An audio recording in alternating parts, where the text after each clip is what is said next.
Exclusive breast feeding જે બાળકને સીધું છાતીએ લગાડીને આપીએ that is the best option.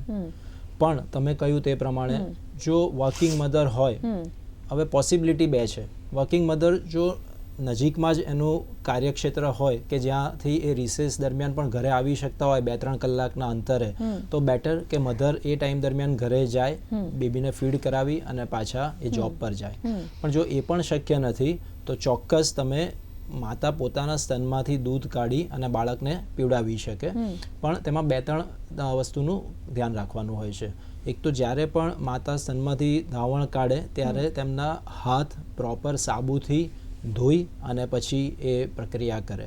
અને એકવાર જે છાતીમાંથી દૂધ કાઢે છે તે સ્ટીલના ચોખ્ખા ઉકાળેલા વાસણમાં કાઢવાનું, નહીં કે કોઈ પ્લાસ્ટિકની બોટલમાં.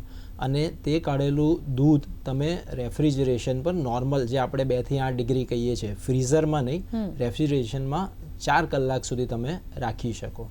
અને બાય ધેટ ટાઈમ 4 કલાકમાં એકવાર ફીડિંગ કરાવો પછી બીજા 3 કલાકના ટાઈમમાં તો નેચરલી મધર ઓફિસથી પાછા આવી જ જવાના છે. એટલે તમે 4 કલાક સુધી એ છાતીમાંથી કાઢેલું દૂધ ફ્રીઝમાં રાખીને પછી આપી શકો.